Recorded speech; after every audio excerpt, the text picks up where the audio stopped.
It is a truth, universally acknowledged, that a single man in possession of a good fortune must be in want of a wife.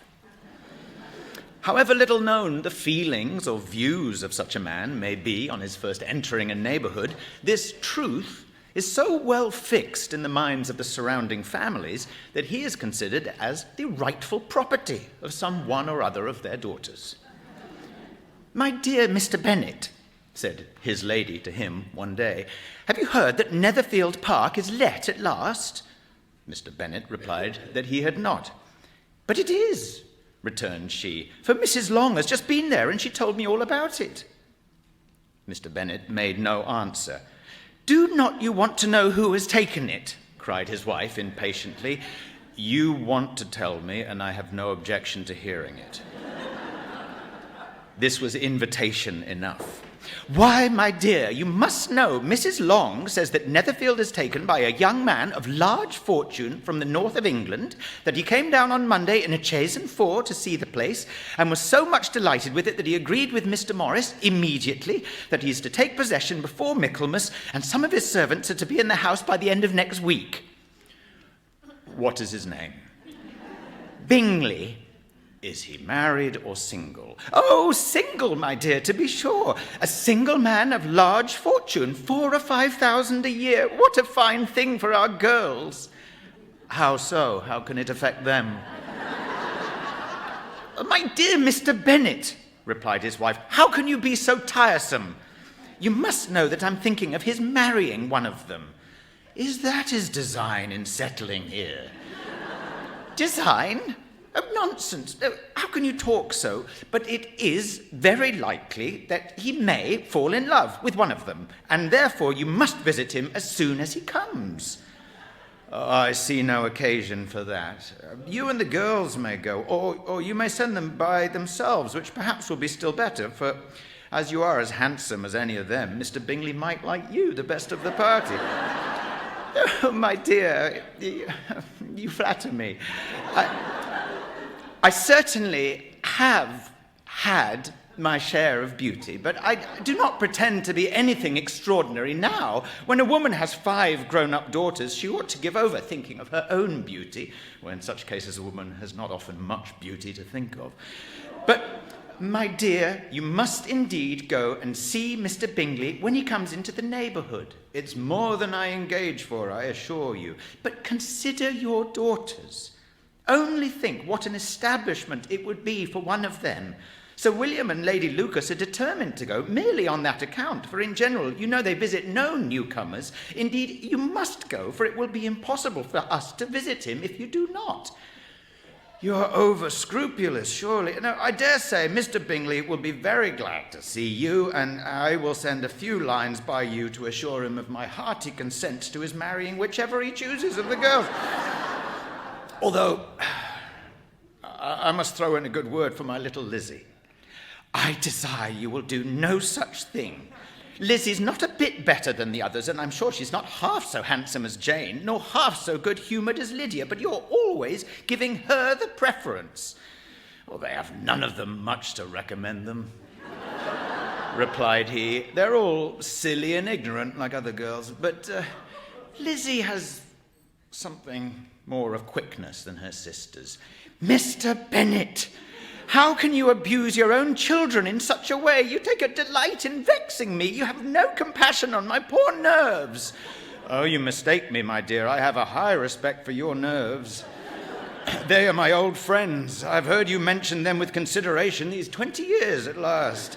"Oh, you do not know what I suffer." "But I hope you will get over it. And live to see many young men of 4,000 a year come into the neighbourhood." "It will be no use to us if 20 such should come, since you will not visit them." "Well, depend upon it, my dear, that when there are 20, I will visit them all."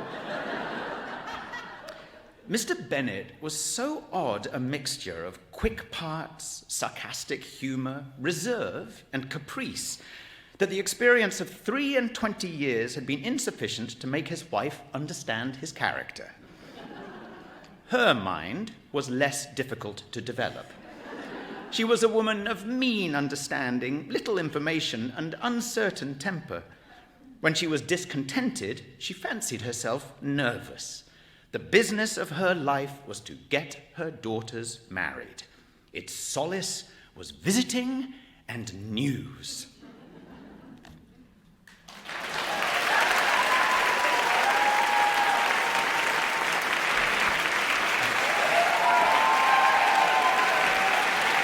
Thank you.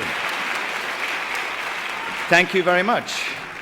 Welcome, everybody, to Selected Shorts, and to this evening dedicated to the work of Jane Austen. Many of you, I think, don't need an introduction to the piece I just read, but for those who do, that was the opening chapter to Austen's beloved novel, Pride and Prejudice.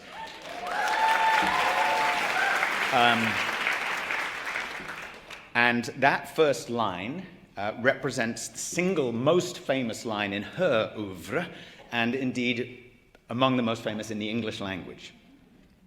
Austen was born in Steventon, Hampshire, England, in 1775. If you don't care for addition, and you somehow didn't see any of the publicity material surrounding this evening, I am here to tell you that 2025 is the 250th anniversary of Jane Austen's birth. So,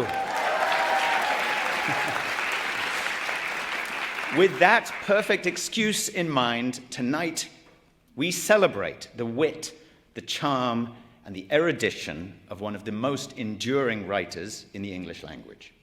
To introduce myself a little, my name is Hugh Dancy. I'm an actor. I've lived and worked here.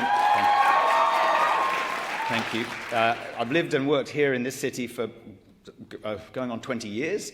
I've been on Broadway. I'm currently working on Law & Order, so you would think that I had established my bona fides as a New Yorker, but clearly the only reason I'm here tonight is that I am British. It's also true that my surname is one consonant away from being Mr. Darcy, which you're going to have to take my word for this, but if that happens to be true of your name and you happen to be a British actor of a certain age and you happen to have appeared in, I don't know, let's say a couple of costume dramas, that fact will have been brought to your attention. Because it turns out that headline writers, even from the glorious land of my birth, don't all have the wit of Jane Austen. It's also true that I have my own professional connection to Jane. I acted in one of many films peripherally about her and her work as part of, I don't know what we can call it, the Jane Austen military-industrial complex, or the Austenverse, Big Austen. I was in a movie called The Jane Austen Book Club, written and directed by Robin Swycord and adapted from the book of the same name by Karen Joy Fowler, which contains the immortal line, "Reading Jane Austen is a fricking minefield," which we thought about printing out and putting on a large banner at the back of the stage tonight, but it seems like it might not have helped, so we're just going to try and disprove it instead. A brief interlude about that movie. I played a character who was ignorant of everything to do with Jane Austen, and it's demonstrated because when he joins this book club, he gauchely goes out and he buys the complete works of Jane Austen in a single volume, which he then brings back and plonks down on the table. And to land that joke, literally land it, I suppose, they needed it to be a great big book. Bigger, in fact, than it probably would be, because as I'm sure many of you know, Jane Austen famously only completed 6 novels. Only, maybe a little harsh there, but, it's what it is. So they had to build their own book, which they constructed out of a mix of, let's say, other literary ingredients, which I then promptly stole from the set. And as a result, I think I am probably the only human being on the planet who owns the complete works of William Shakespeare, rebound, and falsely titled The Collected Works of Jane Austen, which I think we can all agree could not get more British. So again, you're welcome. Anyway, if reading Jane Austen is a minefield, how about reading Jane Austen out loud, as we are going to continue to do tonight? Well, I have been an enthusiastic participant here at Selected Shorts for years now. The reason being that for me personally, nothing illuminates an author's work and maybe the particular idiosyncratic intelligence behind it than trying to figure out how to share that work with you, with a live audience. And that can be the experience of hearing somebody bringing a new story to life for you, and equally it can be listening to someone read something that you think you're familiar with and suddenly hearing a line or a word or a choice that is completely fresh. And I've had both those experiences as a reader and as an audience member, and I hope that you might tonight. So, to business. It's hard to overstate Jane Austen's influence on our culture. I was about to make a joke about American and English culture, but it's the same culture. It's the same culture. Her witty, character-driven approach to the marriage plot has over a quarter of a millennium delivered us many of our ideas about the romantic comedy, and maybe about romance. Her work underscores what she saw as women's lack of economic opportunity. It subtly but surely contributed to early ideas of feminism, long before the term feminism was there for her to employ. Her work has inspired countless adaptations and homage, not to mention imagined stories about Austen herself. She has fans and admirers everywhere. She even has her own society, the Jane Austen Society of North America, JASNA. Their representatives are here tonight in the back of the house. Please stop by their table after the show. They're constantly recruiting. So tonight, a celebration of 250 years of this incredible writer. We have designed our evening to be something more than Austen's best-known and most beloved works, although they're obviously included. Our pieces span the entire length of her career, from her teenage juvenilia to her final completed novels, Persuasion and Northanger Abbey, both of which were published posthumously. We'll also hear letters written by Austen, and one of those playful homages that I mentioned, this one by writer T.C. Boyle. A few additional details about Jane Austen. She had 6 brothers and 1 beloved elder sister, Cassandra. The family was not wealthy, which made Austen's formal education a challenge. After she caught typhus at 8 years old and nearly died, she was essentially educated at home by the contents of her father's vast library. She wrote sketches and stories from the age of 11, and while she finished manuscripts for her first novels in her early 20s, her first published work, Sense and Sensibility, wasn't released until 1811, when she was 36. And while each one of her novels ends in a marriage, Austen herself was unmarried when she died in 1817 at the age of 41. We don't know all that much about the life of Jane Austen, and maybe that's what she would have wanted. She published her books anonymously. They were actually published, the Sense and Sensibility was published under the phrase, by a lady. And Pride and Prejudice, which is the second book, by the author of Sense and Sensibility. And the next one, and so on, which is remarkable. She led a private life, and she was never heralded that much during her lifetime. So just think what she would have made of this. So let's turn to that which Austen, very accurately, hoped would be her legacy, her writing. What we are going to hear first is one of the pieces now considered one of her scraps, written when Austen was still a teenager. She had 3 small collections of these stories, and this satire of the romantic fare of the era is from Volume the First. It will be read by an actor known for Broadway productions of Avenue Q, Into the Woods, and many others. Her many TV credits include Smash and the very funny musical parody series Schmigadoon. Here to perform Edgar and Emma, please welcome Anne Harada.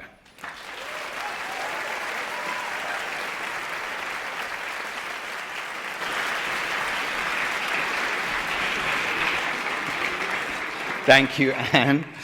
I think one of the incredible things about that piece is that you can hear the beginnings of that kind of all-knowing, all-seeing, mostly forgiving voice that we will associate with Jane Austen, and it's coming from a teenager.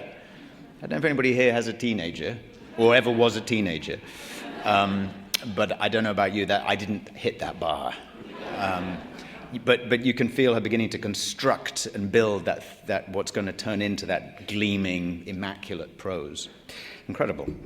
Anne will be back to read an excerpt of Austen's Northanger Abbey, but first we're going to hear from a writer who knows Austen's work well and who just wrote an introduction to the Vintage Classics edition of Northanger. She's going to tell us a bit about her affinity for Austen and for the book before we hear the excerpt. She is also an author of novels herself that include The Love Affairs of Nathaniel P. and Help Wanted, which was published just last year. Please welcome Adele Waldman.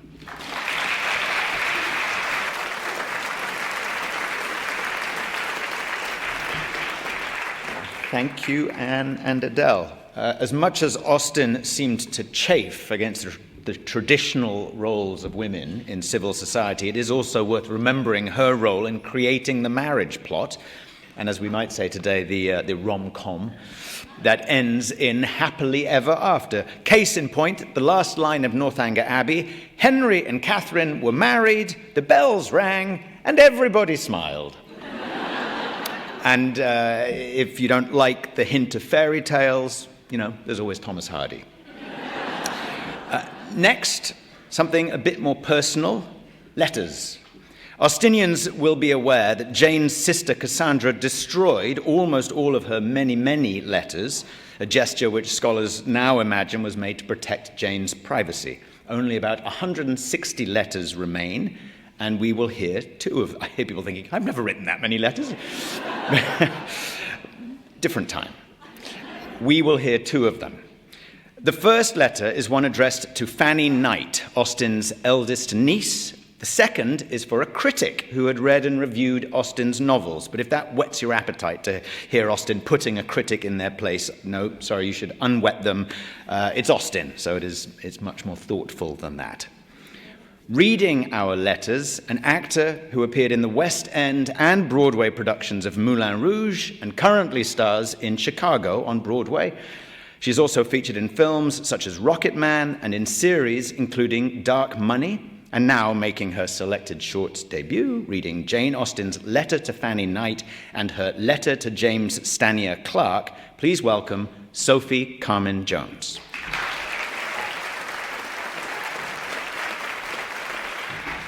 Amazing. Thank you, Sophie. It struck me, sitting here listening to both those letters, that receiving a letter from Jane Austen might have been a slightly daunting thing. Almost regardless. I wish I had had the capacity to Google and find out what happened to Fanny and her relationship, but we can all do that when we go home. And I was also thinking, if I had been James Stanier Clark and got that letter, I would have been initially abundantly charmed, and then the thought might have occurred to me that I would not want to cross the person that wrote that letter.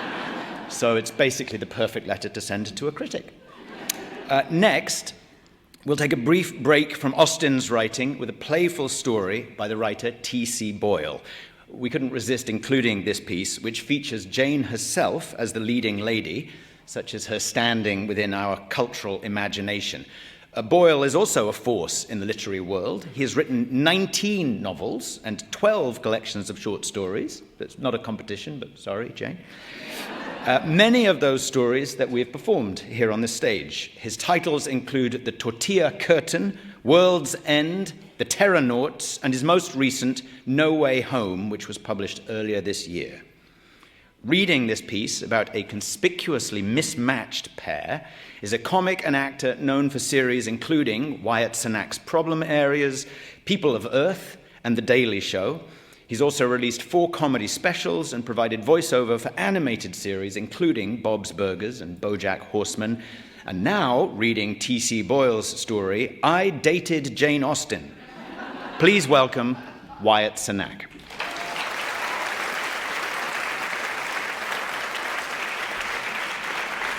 Wyatt Cenac, everyone.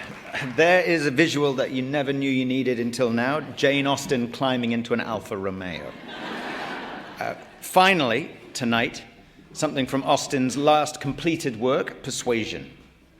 It's often considered her most mature work insofar as it's about second chances. Also, Her central character, Anne Elliot, is older than Austen's other heroines and nearly beyond marriageable age. That's right, she's 27. Several years prior to the action of the book, she took the advice of a family friend and refused the hand of a man whom she loved, a naval officer, Frederick Wentworth. The Elliot family's economic difficulties bring Anne and Frederick into one another's orbits again, and the novel forces them to consider one another anew. What we will hear is the emotional crux of the story, the turning point that will change everything between Anne and Frederick. And I will be reading this one as well. So now, an excerpt from Persuasion.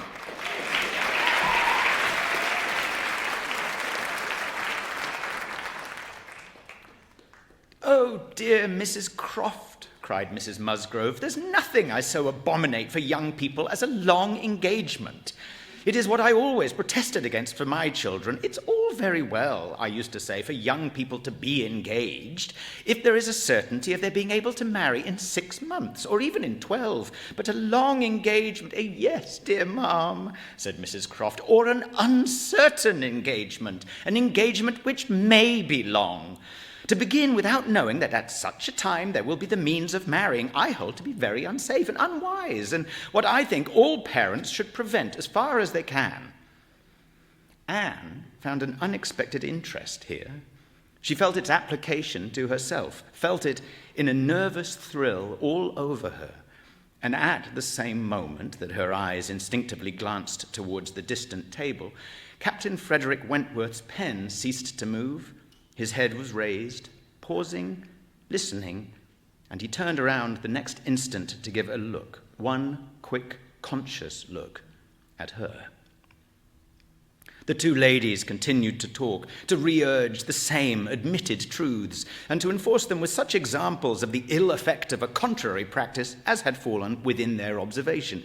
But Anne heard nothing distinctly. It was only a buzz of words in her ear. Her mind was in confusion.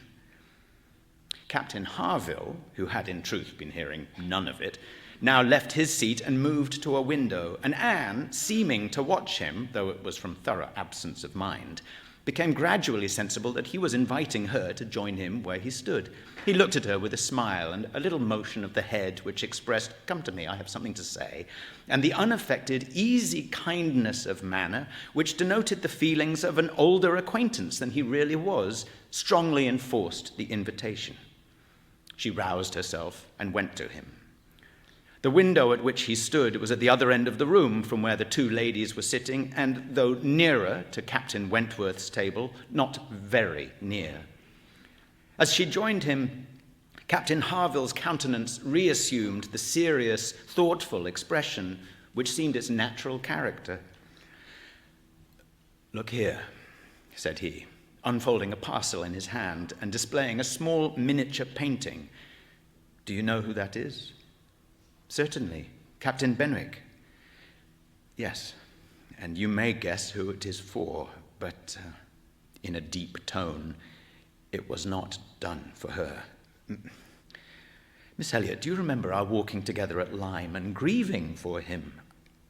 I little thought then... But no matter. This was drawn at the Cape. He met with a clever young German artist at the Cape, and in compliance with a promise to my poor sister, sat to him and was bringing it home for her, and I have now the charge of getting it properly set for another. It was a commission to me. But who else was there to employ? I hope I can allow for him. I am not sorry, indeed, to make it over to another. He undertakes it," looking towards Captain Wentworth. "He's writing about it now." And with a quivering lip, he wound up the whole by adding, "Poor Fanny, she would not have forgotten him so soon." "No," replied Anne in a low, feeling voice. "That I can easily believe. It was not in her nature. She doted on him. It would not be the nature of any woman who truly loved." Captain Harville smiled, as much as to say, "Do you claim that for your sex?" And she answered the question, smiling also, "Yes, we certainly do not forget you as soon as you forget us. It is perhaps our fate rather than our merit." We cannot help ourselves. We live at home, quiet, confined, and our feelings prey upon us. You are forced on exertion. You have always a profession, pursuits, business of some sort or other to take you back into the world immediately. And continual occupation and change soon weaken impressions. Granting your assertion that the world does all this so soon for men, which, however, I do not think I shall grant, it does not apply to Benwick. He has not been forced upon any exertion. The peace turned him on shore at the very moment, and he's been living with us in our little family circle ever since. True, said Anne, very true. I did not recollect. But what shall we say now, Captain Harville? If the change be not from outward circumstances, it must be from within. It must be nature, man's nature, which has done the business for Captain Benwick. No, it is not man's nature. I will not allow it to be more man's nature than woman's, to be inconstant and forget those they do love or have loved. I believe the reverse. I believe in a true analogy between our bodily frames and our mental, and that as our bodies are the strongest, so are our feelings, capable of bearing most rough usage and riding out the heaviest weather.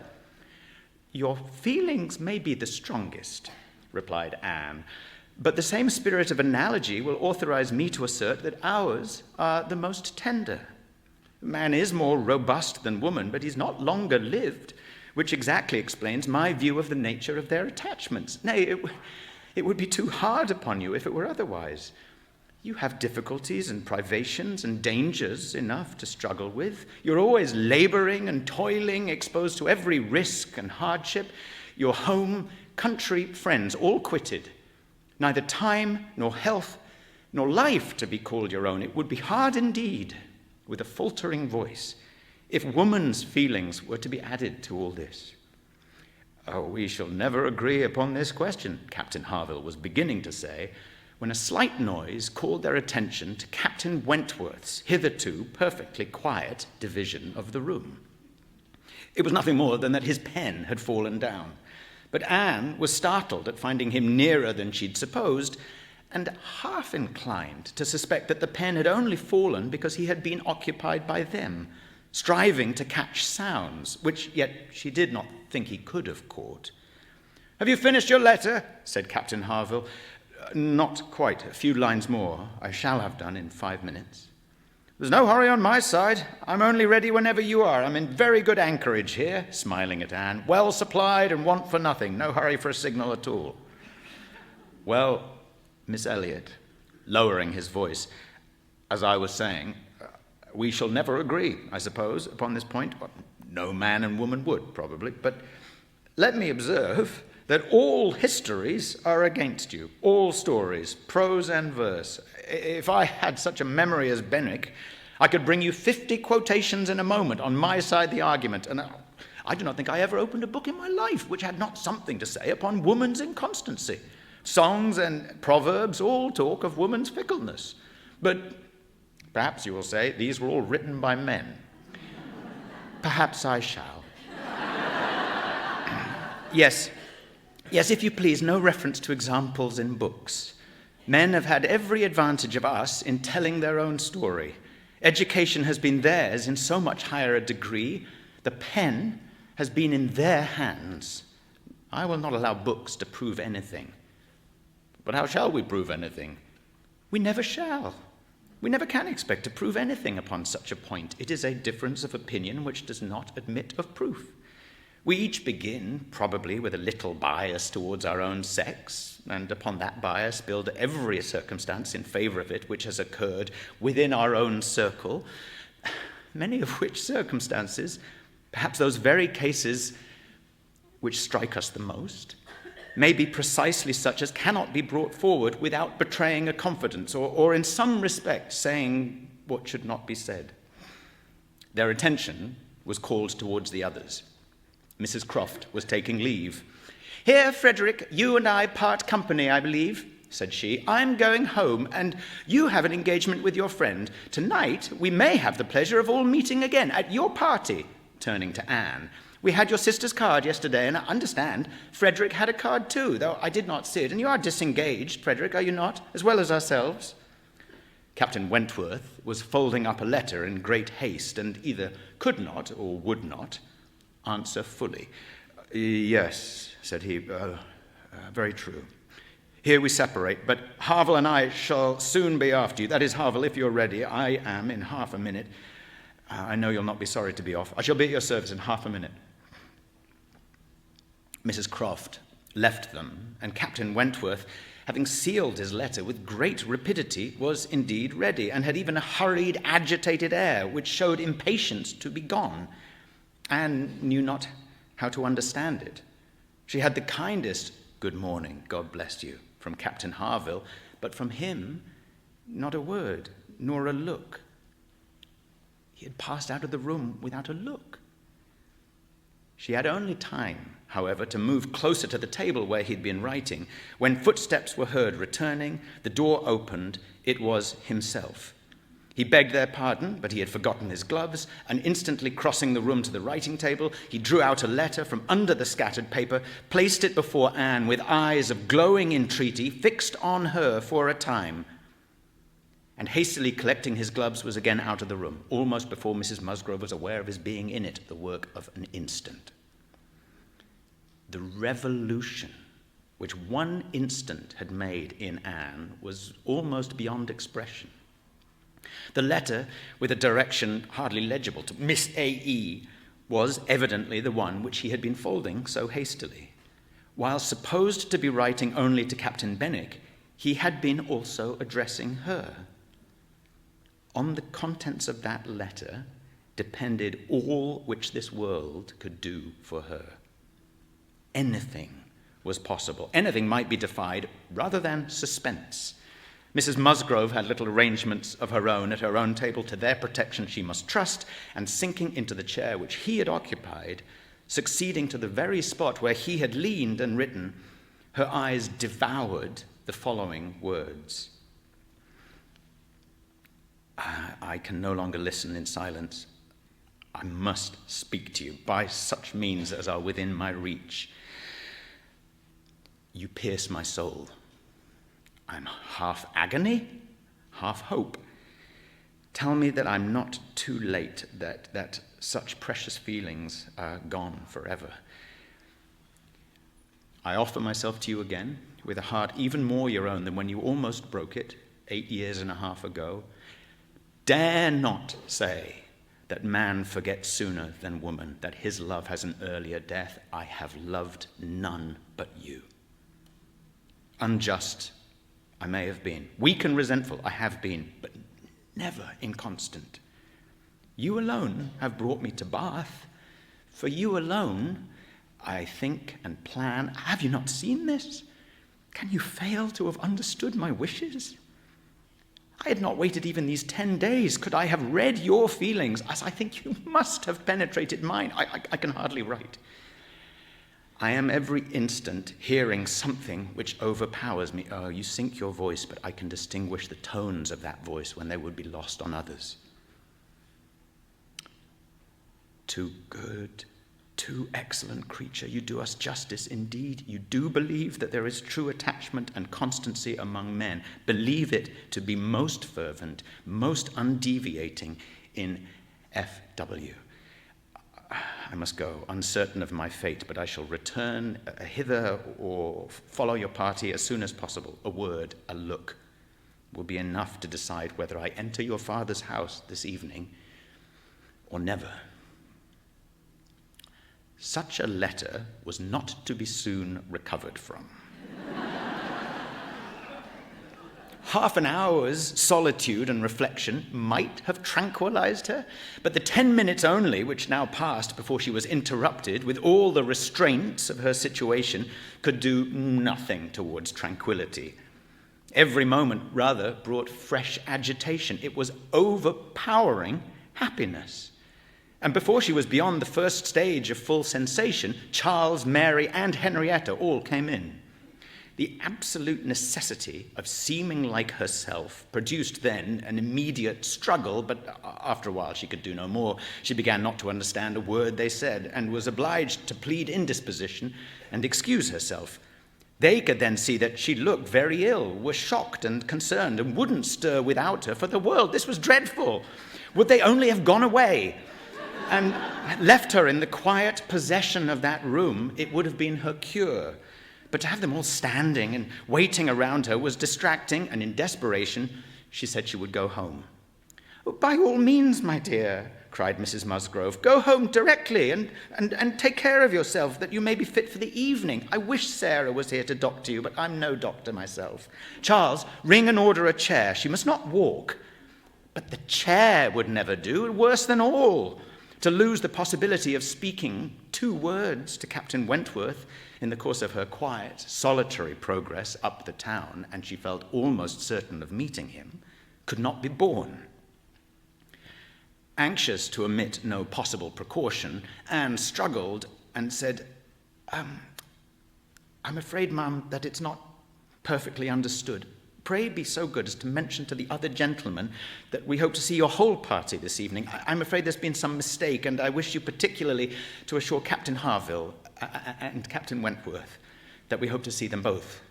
Oh, my dear, it's quite understood. I give you my word. Captain Harville has no thought but of going. Do you think so? But I'm afraid, and I should be so very sorry. Will you promise me to mention it when you see them again? You will see them both this morning, I dare say. Do promise me. To be sure, I will, if you wish it. Charles, if you see Captain Harville anywhere, remember to give Miss Anne's message. But indeed, my dear, you need not be uneasy. Captain Harville holds himself quite engaged, I'll answer for it. And Captain Wentworth the same, I dare say. Anne could do no more, but her heart prophesied some mischance to damp the perfection of her felicity. It could not be very lasting, however. Even if he did not come to Camden Place himself, it would be in her power to send an intelligible sentence by Captain Harville. Another momentary vexation occurred. Charles, in his very real concern and good nature, would go home with her. There was no preventing him. This was almost cruel. But she could not be long ungrateful. He was sacrificing an engagement at a gunsmith's to be of use to her.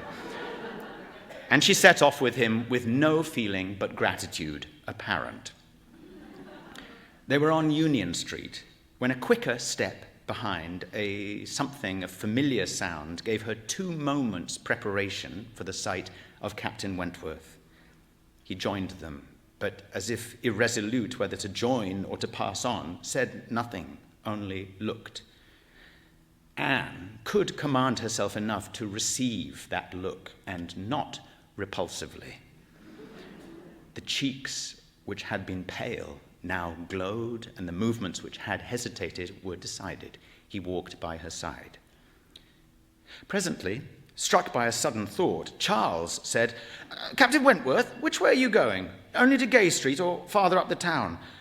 I hardly know," replied Captain Wentworth, surprised. "Are you going as high as Belmont? Are you going near Camden Place? Because if you are, I shall have no scruple in asking you to take my place and give Anne your arm to her father's door. She's rather done for this morning and must not go so far without help. And I ought to be at that fellow's in the marketplace. He promised me the sight of a capital gun he's just going to send off. He said he would keep it unpacked to the last possible moment that I might see it. And if I do not turn back now, I have no chance. By his description, it's a good deal like the second-size double barrel of mine, which you shot with one day round Winthrop." There could not be an objection. There could only be the most proper alacrity, a most obliging compliance for public view, and smiles reined in and spirits dancing in private rapture. In half a minute, Charles was at the bottom of Union Street again, and the other 2 proceeding together, and soon words enough had passed between them to decide their direction towards the comparatively quiet and retired gravel walk, where the power of conversation would make the present hour a blessing indeed, and prepare it for all the immortality which the happiest recollections of their own future lives could bestow. There they exchanged again those feelings and those promises which had once before seemed to secure everything, but which had been followed by so many, many years of division and estrangement. There they returned again into the past, more exquisitely happy, perhaps, in their reunion than when it had been first projected, more tender, more tried, more fixed in a knowledge of each other's character, truth, and attachment, more equal to act, more justified in acting. Of what he had then written, nothing was to be retracted or qualified. He persisted in having loved none but her.